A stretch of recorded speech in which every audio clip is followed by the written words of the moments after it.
Hi, good morning and a happy new year to everyone.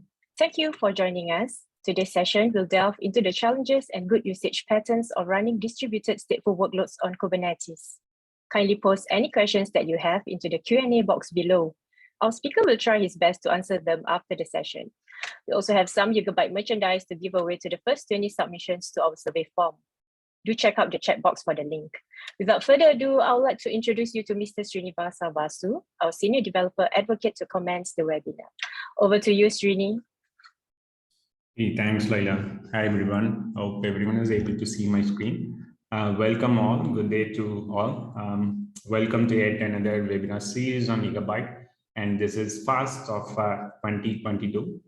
First of all, Happy New Year to all of you. Thanks for tuning in. Hope everyone had an excellent time off. The tough times aren't gone yet. So please continue to do the little that we can to keep everyone safe and sound, right? So I'm Srini, I'm with Yugabyte, and today's session is on a tale of two distributed systems.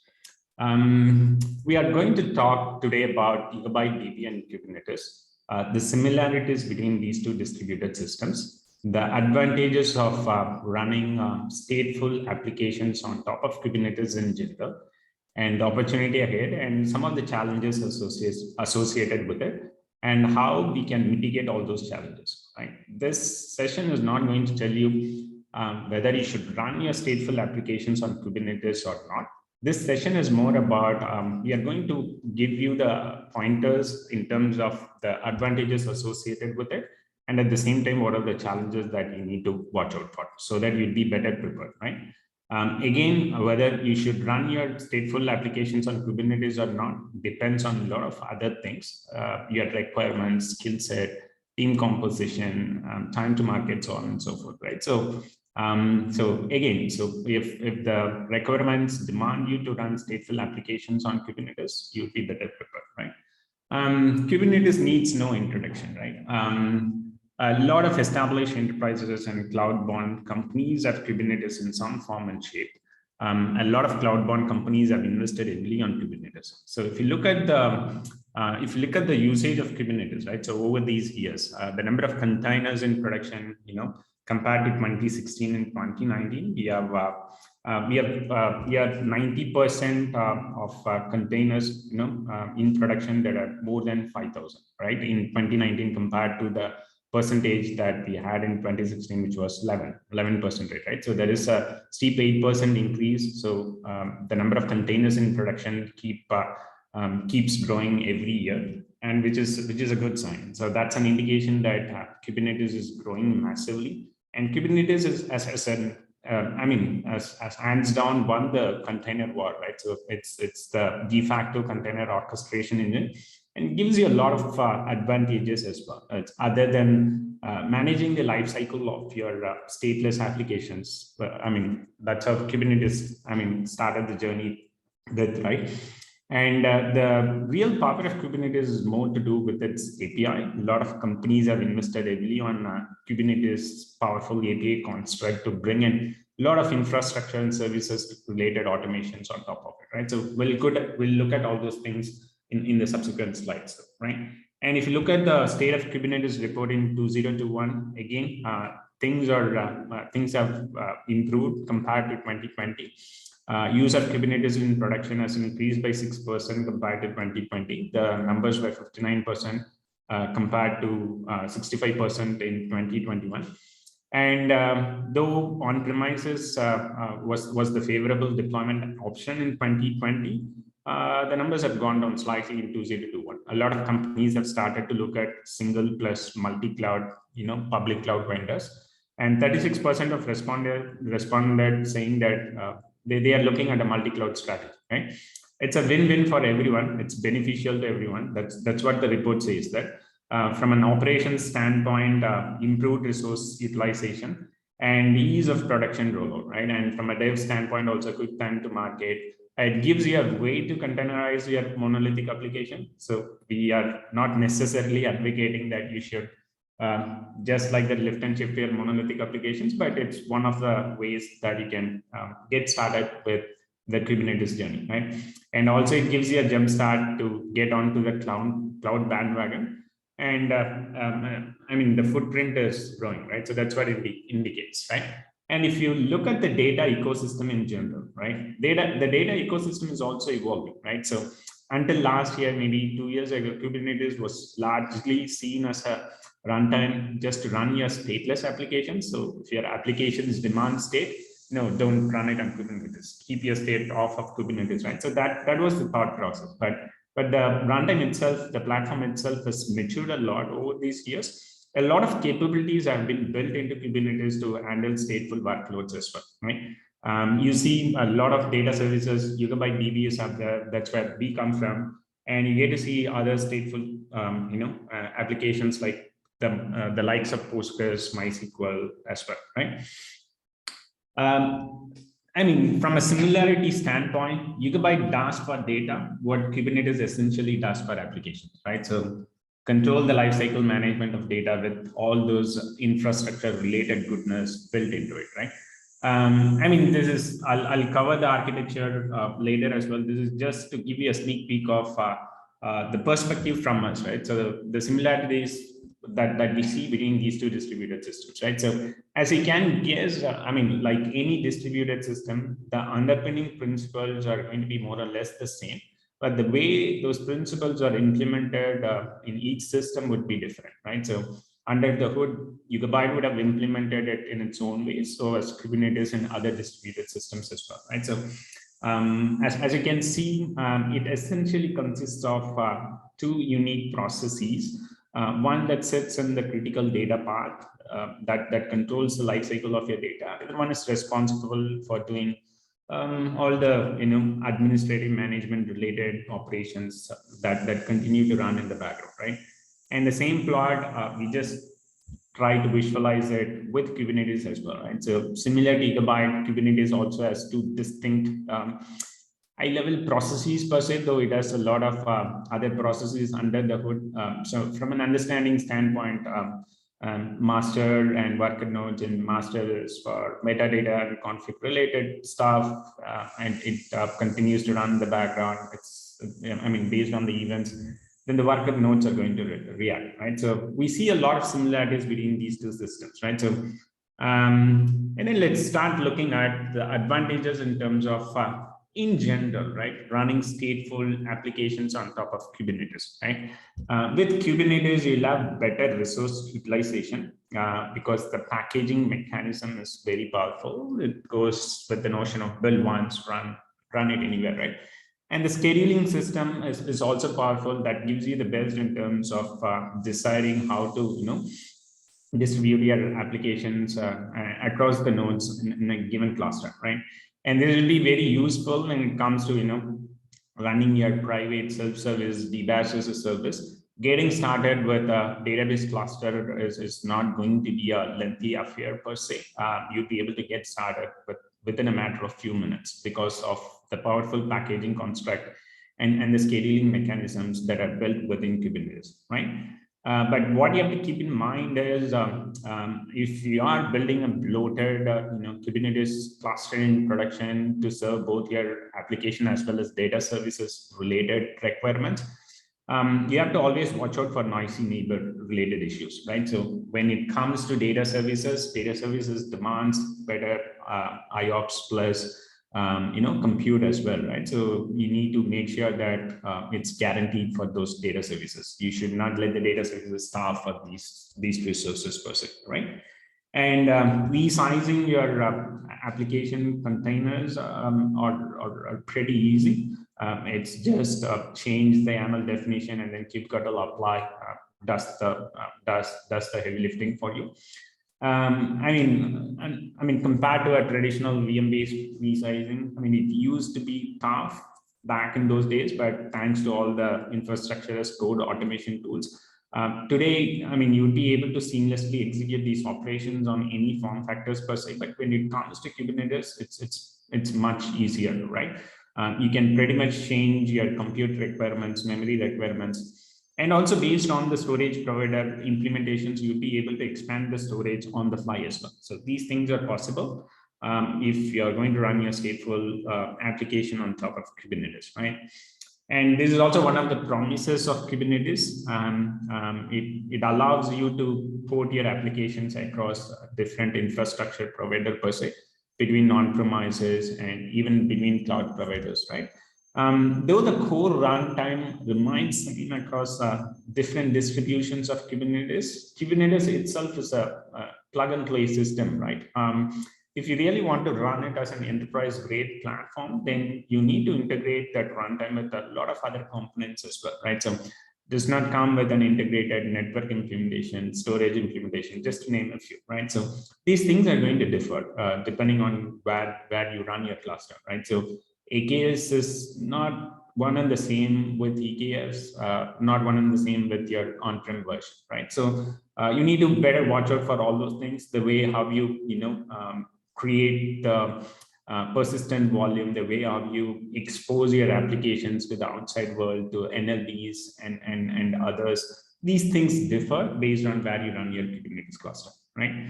And out of the box orchestration, the life cycle of your applications in Kubernetes parlance, we call it as pods, largely managed by the runtime layer itself. If pods crash for some reason, it gets, those pods get rescheduled automatically in one of the nodes in the cluster, right? And these things are possible, and it does its best in terms of how to place your applications across. That's how it ensures that the resiliency is baked into the runtime itself.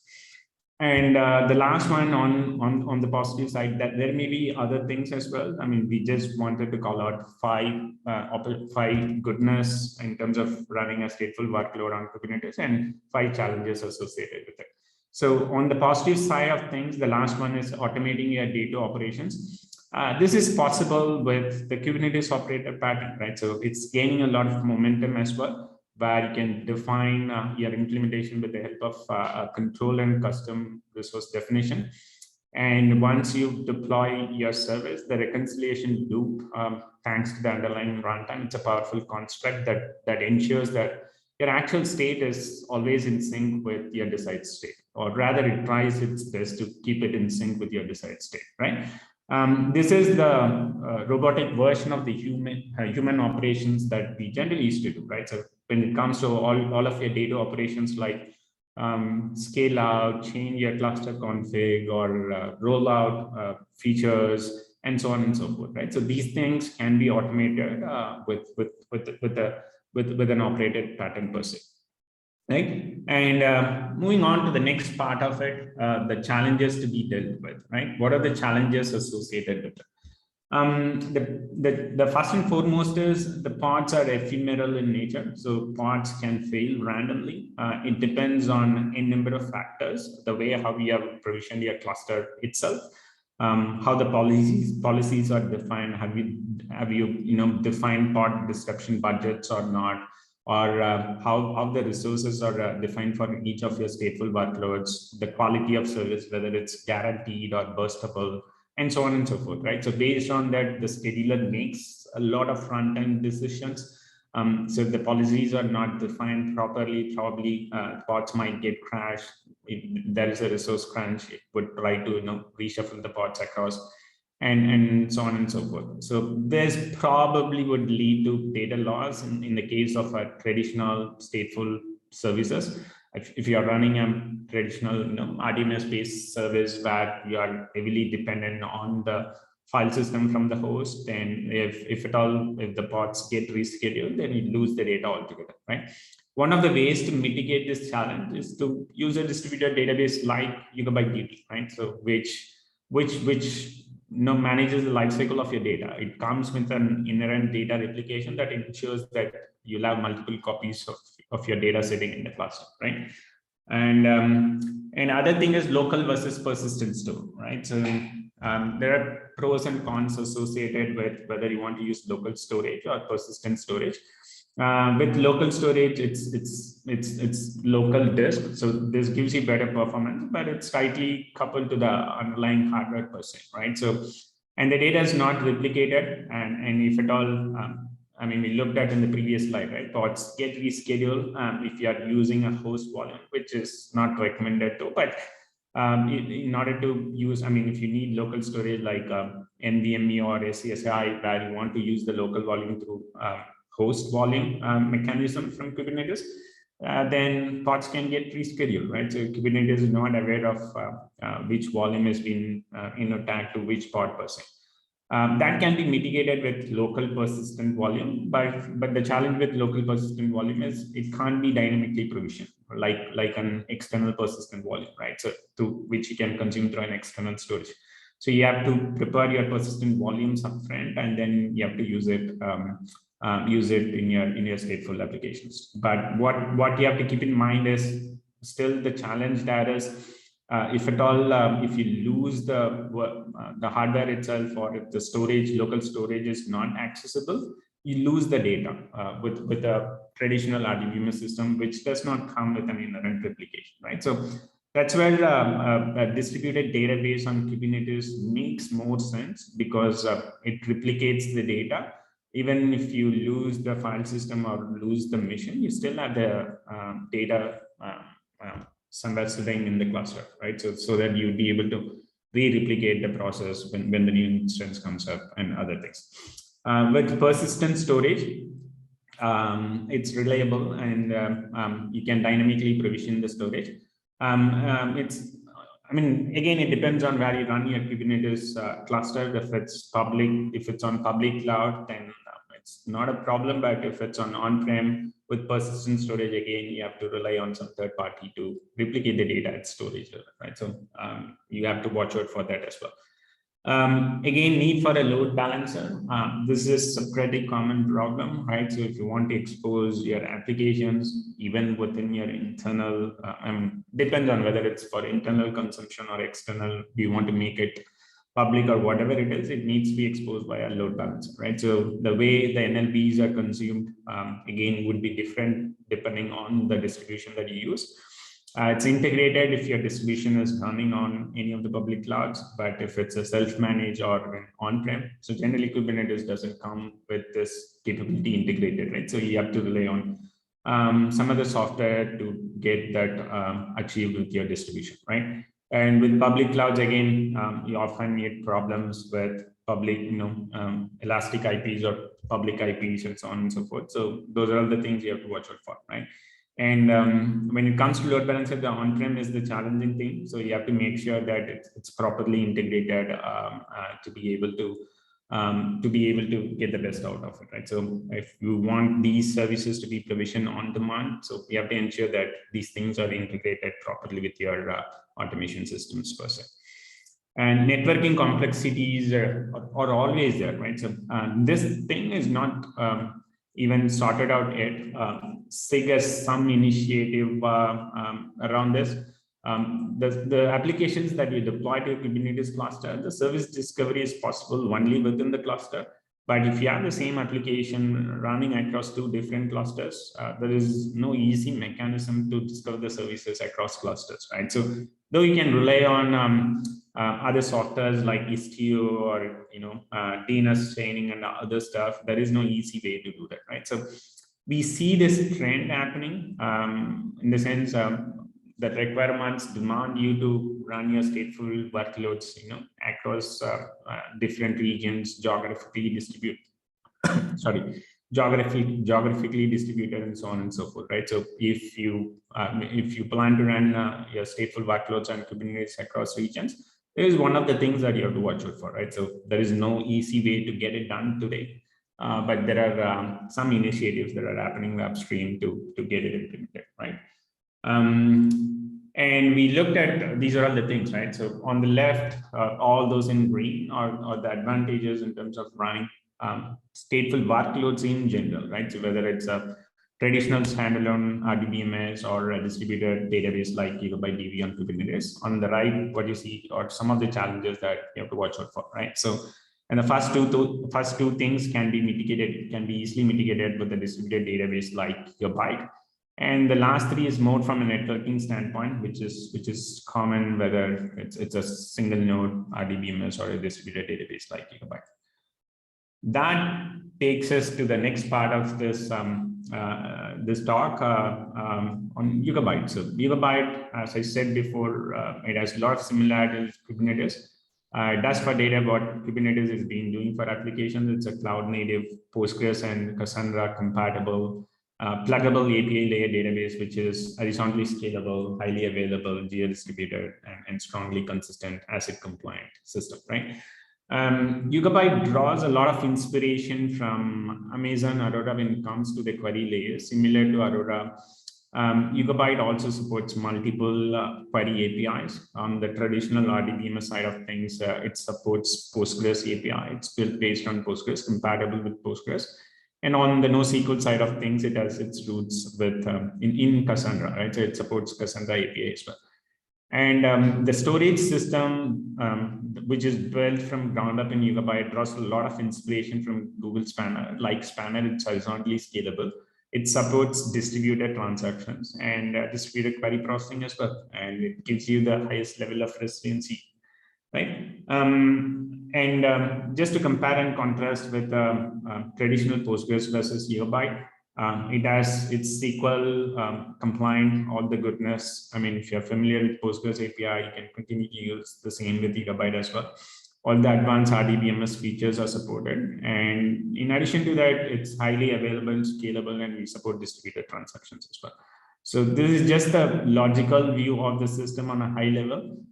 It's been, I mean, you can essentially see the system being broken down into 3 layers. The topmost layer is the query layer. As I said, it's pluggable, supports multiple query APIs. And the bottom layer, there's the infrastructure layer. It's cloud agnostic. You can run Yugabyte on different clouds, on different form factors as well. And the middle layer, which is the core layer, that's the storage engine that's built from ground up. That's the one that does the heavy lifting, which supports distributed transactions. And we use under the hood Raft as the consensus protocol for strong data replication. And then it transparently does, sharding, load balancing across whatever the data that you write to the system. It gets replicated multiple times and it gets sharded automatically as well. So that's been taken care of by the storage engine.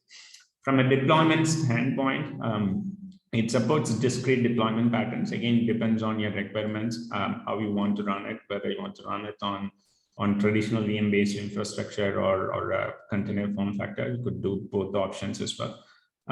We support multiple options, a single region, multi-zone deployment, where a cluster can be deployed across multiple fault domains in a region. And we could do multi-region deployment as well. In a single cloud, you can have a single database cluster distributed across multiple regions, right? So this gives you highest level of resiliency, right? So with this deployment model, you can afford to lose zones within a region, and at the same time, you can go one level up as well, right? You can afford to lose a region within a cloud as well, right? So later we are going to look at a demo. Hopefully, the demo gods are with us. If the demo gets through without any issues, you'll have a better perspective of how Yugabyte offers this highest level of resilience, right? So we are going to create 3 Kubernetes clusters across 3 different regions and a single YugabyteDB cluster stretched across 3 regions from 3 regions of the underlying cloud provider. And then we'll try to bring down one of the regions to see whether the database continues to serve or read and write traffic or not, right? And the third deployment pattern is where we could do cloud level resiliency as well. So this is deploying your Yugabyte cluster across multiple clouds. It could be across multiple public clouds or across public plus private cloud as well. And from a data replication standpoint, within a cluster, it's synchronous. As I said before, it uses Raft as the consensus protocol for strong data replication.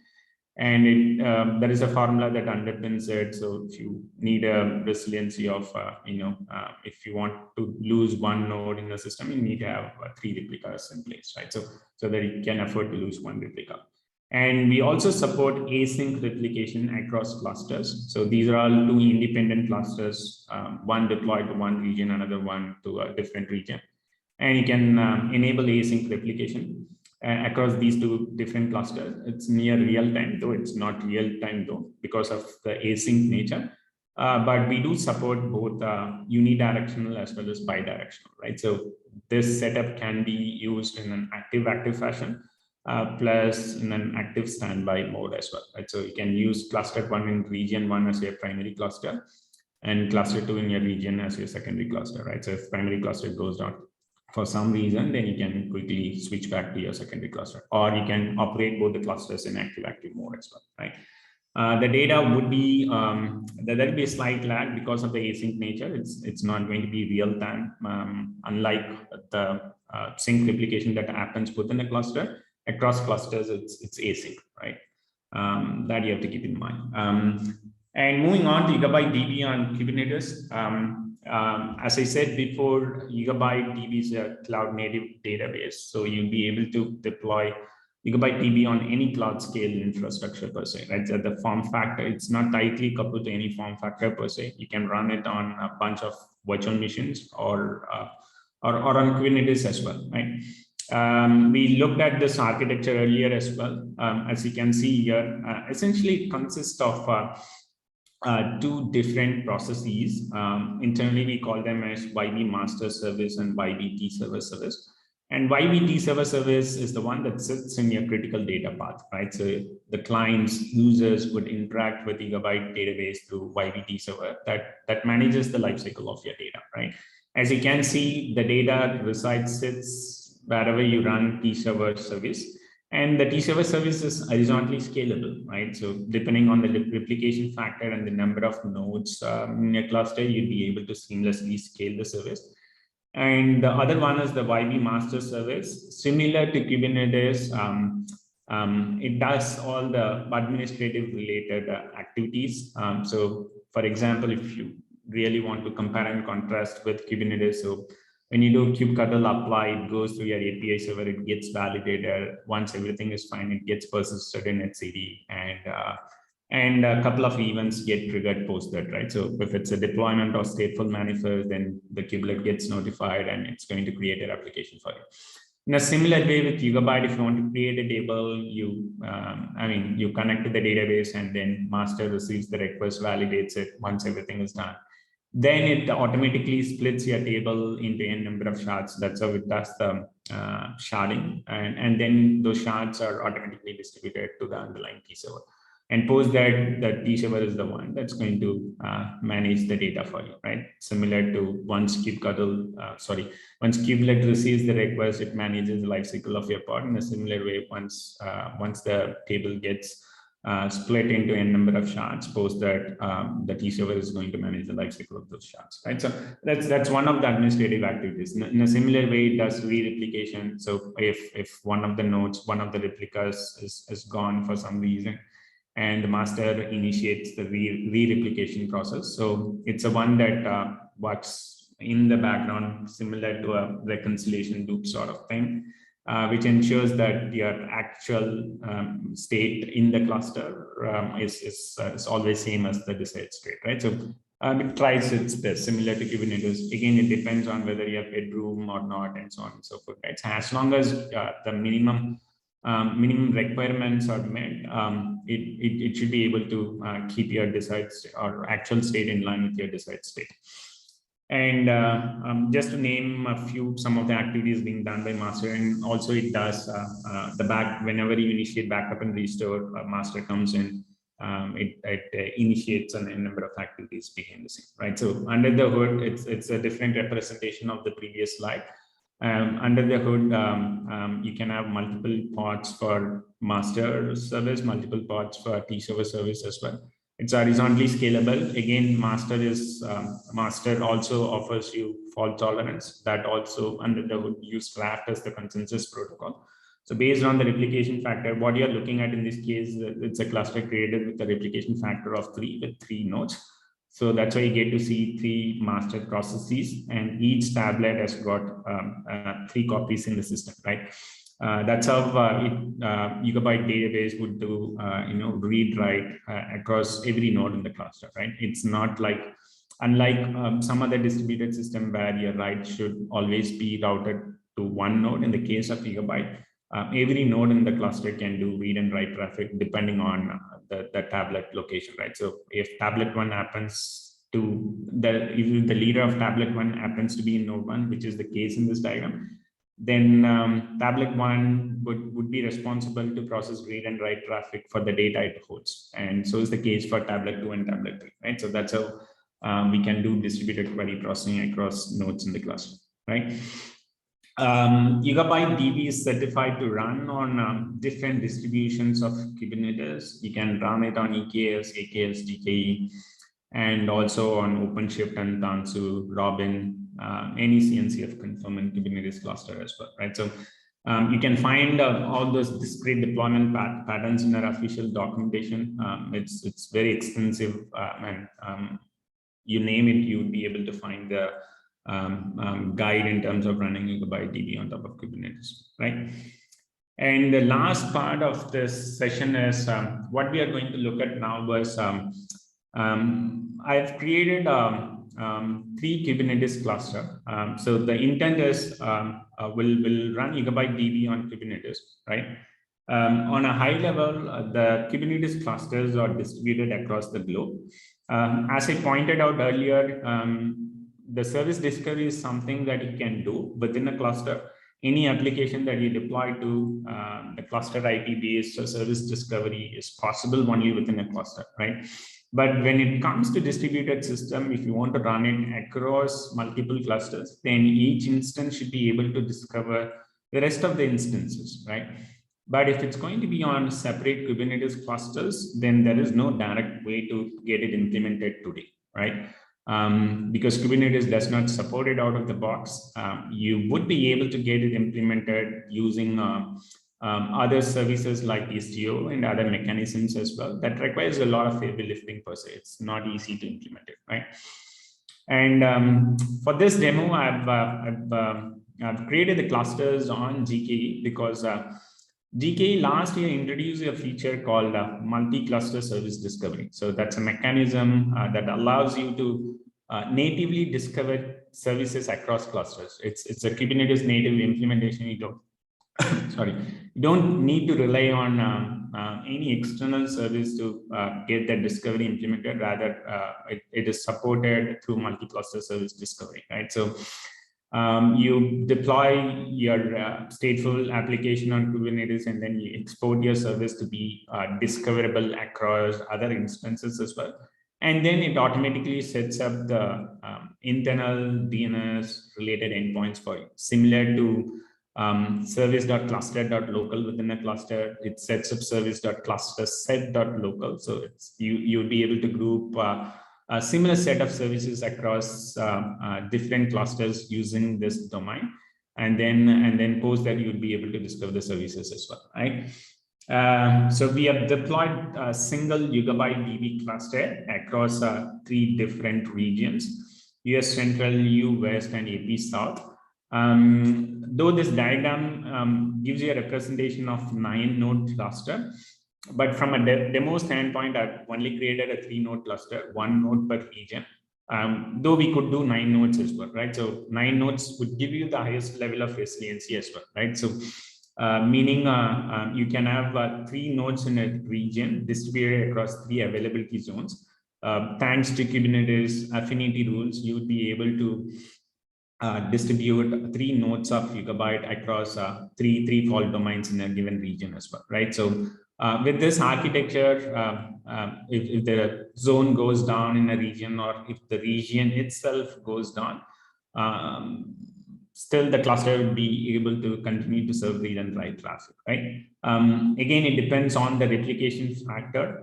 So with the replication factor of 3, and if the placement policy is defined in such a way that make sure that you'll have 1 copies in each of the fault domains. In this case, the region happens to be the fault domain. So you'll have 1 copy of the data sitting in US Central, 1 copy sitting in EU West, and 1 copy sitting in AP South as well.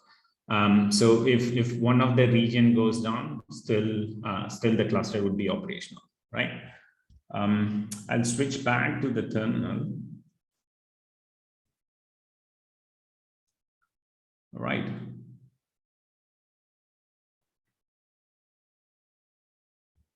Let me zoom it up a bit.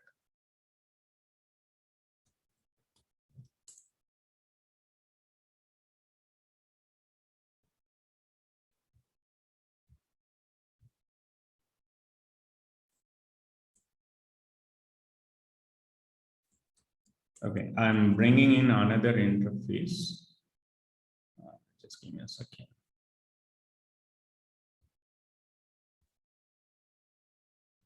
All right. Okay. This is just an UI to look at all the clusters that we have created. Of course, we can verify it via Google Cloud Platform interface as well. We have 3 clusters running across 3 different regions: AP South, Asia South, Europe West, and US Central. And I've opened Octant interface. Octant is again something similar to Kubernetes dashboard, but in terms of UI, it's better than Kubernetes dashboard, at least according to me. So you'll be able to visualize a lot of things, right? So at the top, you can see different contexts, one for AP South, one for EU West, and US Central, right? So currently, I'm connected to EU West. You can see the applications running in EU West. If I go back to the application tab, give it a couple of seconds. It's rendering the view. I need to switch back to the namespace. The namespace is EU West. The application is deployed to EU West. So here you can see it has got one YB master process and YBT server process. In a similar way, if I switch back to US Central, you would see one instance of YB master and one instance of YBT server as well, right? So I've switched to US Central context, and if I go to US Central namespace, again, rendering the application view, you get to see 2 applications there: YB master and YBT server process, right? So essentially, each cluster consists of a single instance of YB master and T server. And putting together all 3 regions, we have in total 3 instances of YB master and T server, right? Again, Helm charts are available. You can find it. I mean, if you go to Yugabyte's repository, you can find the Helm chart there. Using that Helm chart, we have deployed it. So let's connect to the cluster, right? So what I'm going to do now is I'm going to connect to one of the instances.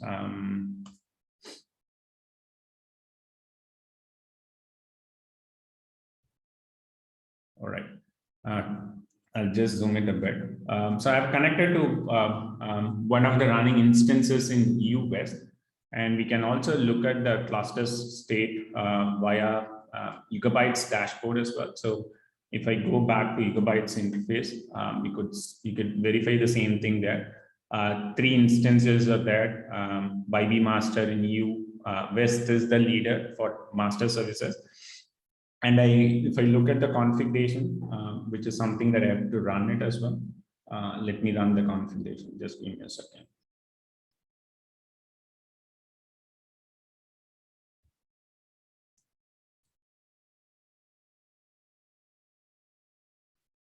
This is just to ensure that the replication factor is distributed across 3 regions, right? Let me grab EU West one.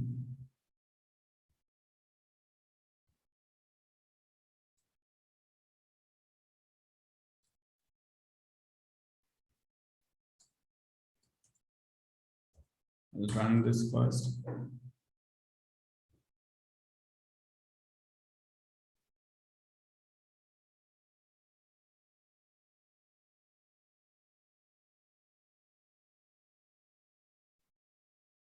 So I'm connecting to EU West, and then I'm running this configuration, which says that the master addresses are running in these addresses, and make sure that the replication is distributed across three nodes, right?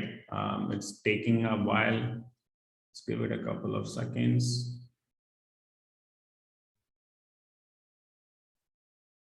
I should have run it before the session. Somehow I missed it. Apologies for that. But it's okay, I guess. Even without the configuration, we'll be able to simulate this. Let's do that. Probably what I do is I'll connect to one of the instances again.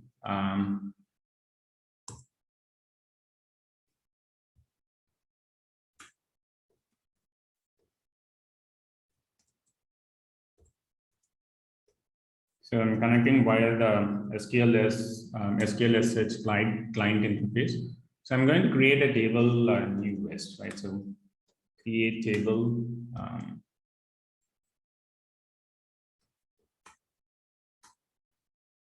T with 2 columns, key value like that.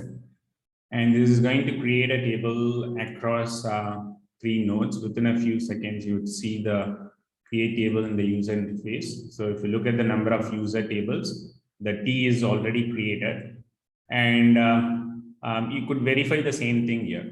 The T, it has transparently a single table is being broken down into multiple shards, which the database storage layer does it automatically. And these shards are distributed across the availability zones as well, right? So EU West, AP South, US Central, and we have leaders equally distributed across the availability zones as well, right? So for shard 1, AP South 1 is the leader, and we have 2 followers as well, because the replication factor is 3, right? Let me go and populate some data into it. Insert.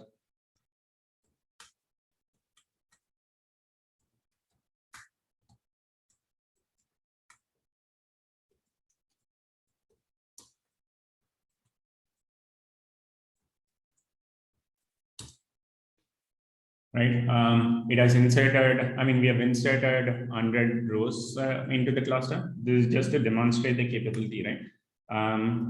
This is still, it's not a real production like a scenario, but just to show you the possibilities, right? So you'll be able to extend it to other use cases as well. So select count of 1 from key would give you the count. 100 rows are inserted to the database cluster. What I'm going to do now is I'm going to bring down one of the regions. So we are connected to US Central, right? So let's bring down this region. If I go back to the cluster view, and then I can look at the applications, whatever the things that are deployed here, right? What I'm going to do in order to mimic this region failure, right? I'm going to scale down the stateful sets. So it's more about bringing down the cluster instance itself, right? So we have 2 stateful set instances running in US Central, one for YB master, one for YBT server, right? So I'm going to bring down this count to 0. So which itself is a kind of region failure. So though I'm not bringing down the entire GK region, just to show you that, if you bring down the cluster instance itself, then the cluster will be left with only 2 instances, right? So let's bring down the stateful sets, right? So go back to workloads and then hit stateful sets. And then let's bring it down to 0. If I go back to YB master and change the replica count to 0, update. This is going to roll out YB master related changes and do the same thing for T7 instance as well. And I'll change the replica count to 0, right? So if I go back to the UI again to verify the changes, it has updated both the instances. The pod count is going down. The status is terminating. If you go back to the pods view, you would see the status is terminating for both YB master and T7, right? So within a few seconds, it's going to get detected in the Yugabyte console interface as well. So if I switch back to home interface, it has already detected that US Central is down, right? So the master instance in US Central is already down. And if I go back to the T7 instances, within few seconds, it gets detected in the UI as well. If you look at the time since heartbeat column, in case of US Central, it keeps increasing. So the default configuration is 60 seconds. It would wait for 60 seconds. So if the instance is not reachable, then it gets flagged out as dead here, right? So that's how it gets detected immediately. And then if I switch back to my YSQL interface again. So just to show you, let me connect back to YSQL as such, and then run the same query here, right? So still I'm able to do select queries. And then if I run the insert statement again, the insert is successful, even though one region is entirely down. So if I do my count again, it's reflecting the actual count, right? So that's how we ensure the highest level of resiliency, right? So in this case, what we have done is we have deployed a cluster across 3 different regions, right? Even though the US Central was completely down, the cluster could do continuously both your read and write operations without any disruptions, right? So that's on the demo side. So just to wrap up on the final few pointers, these are all things that you have to keep in mind if you would like to run your stateful services on top of Kubernetes. So local storage, as I said before, gives you better performance. But you can't pre-provision, I mean, you can't dynamically provision the local storage. So you have to pre-provision it outside of Kubernetes and then consume it. And then with a distributed database like Kubernetes, there is no problem even if you lose the storage, if the storage is not accessible or not. Whereas with a traditional stateful workload, you have to have some ways to mitigate this problem, right? Remote storage, again, it has a higher latency compared to lower storage, but it gives you better reliability, right? And then make sure that you use this affinity related features from Kubernetes. So if you want to distribute your nodes across or instances across multiple nodes in a cluster, so you have to leverage pod affinity and anti-affinity rules. So you don't want 2 instances of the same application to land on the same node, right? So if the node goes down, you lose both the instances at the same time. Though there will be a momentarily failure, but it's still a downtime for you, right? So you just have to ensure that the instances are distributed across nodes in a cluster, right? And then when it comes to multi-zone, multi-region based deployment, with YugabyteDB, you can afford to lose a single zone based on your replication factor. Of course, you can have zone and region level failure as well, right? Again, handling failures in case of pod crash, it's handled transparently by the underlying Kubernetes runtime itself. Node failure, again, it depends on where you run your Kubernetes cluster. With public cloud providers, they have ways to handle it seamlessly. Again, on-prem, depending on the hypervisor solution, you'll be able to handle it seamlessly. Or if that's not the case, then we need to have some automations to be built in to detect these failures and then bring back the node to the same state, right? And again, local storage failure that still requires manual intervention. Again, this is problematic whether you're running it on public cloud or on-prem. With public cloud, the cloud provider will try their best to bring back the instance. If not, then you lose the data, right? And then when it comes to rolling upgrades, prefer to go with rolling upgrade with as the strategy, so that helps you to minimize the downtime as much as possible. Of course, with a standalone stateful service may not be possible. You can run it in active standby mode, but still the replication is asynchronous. So if the primary instance goes down, it takes some time to bring back the secondary instance. Whereas with a distributed database like Yugabyte, we could do it seamlessly, right? So with very, very minimal disruption. Again, backup and restore. You have to ensure that you have mechanisms built into it to continuously take backup and restore from your cluster. With Yugabyte, we can perform distributed snapshot and we can copy the data to an external storage system as well. Whereas with the standalone servers, you have to have mechanisms to build it on your own. That concludes our session today, right?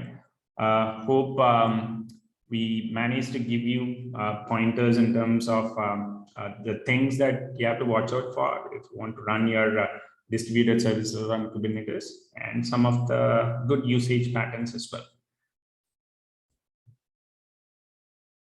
Once again, thank you very much for tuning in. So let's go back to the Q&A. Anyone has any questions? You can post your questions either in the chat box or Q&A channel as well.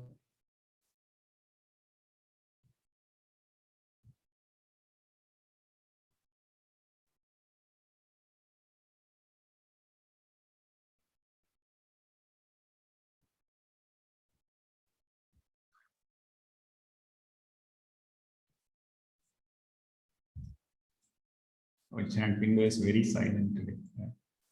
Yeah. Thank you, Srini. I don't think there are any questions for today. So guys, if you have, please put your questions into the chat, to the Q&A box, and Srini will answer them live for you. Yeah, let's give it a couple of minutes. Yeah, we still have time. Yes.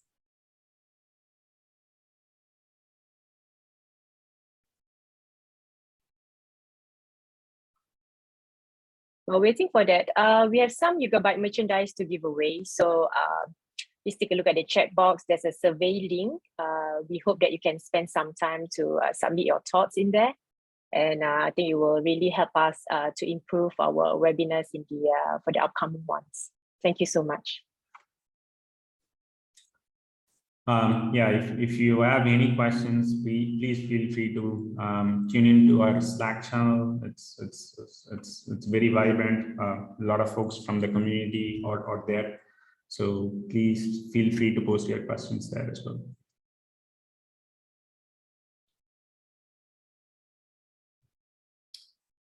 What do you think about Azure? Azure is good.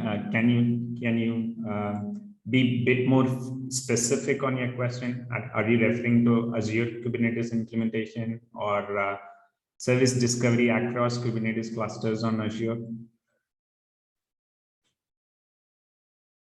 Maybe I'll try to answer both. All right. So end of the day, Kubernetes distribution is a Kubernetes distribution, right? So each cloud provider has their own set of goodness built into it. So end of the day, though the underlying runtime is Kubernetes, it differs between cloud providers, right? So each is good in its own way. Again, it depends on your requirement, what you want to do. And when it comes to service discovery across clusters, or specifically from this demo standpoint, whatever we have showed to you today, this has been built into GKE. I don't think so this service exists in Azure, but there are some work going on in the upstream community itself, right? So once that work gets rolled out, it will be part of Kubernetes itself, Kubernetes distribution itself, so that you'll be able to do this or get this implemented on any Kubernetes distribution wherever you run it, right? So I don't think so today that service exists in Azure.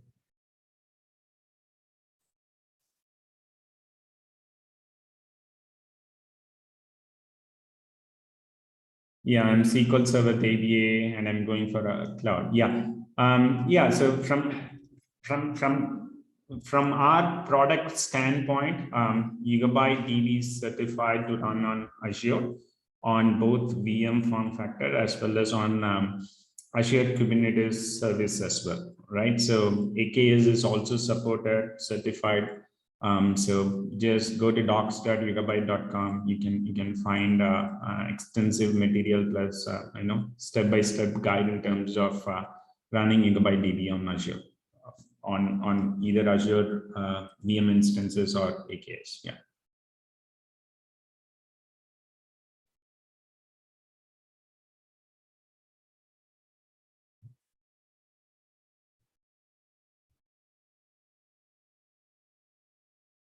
All right. Thank you, Abel.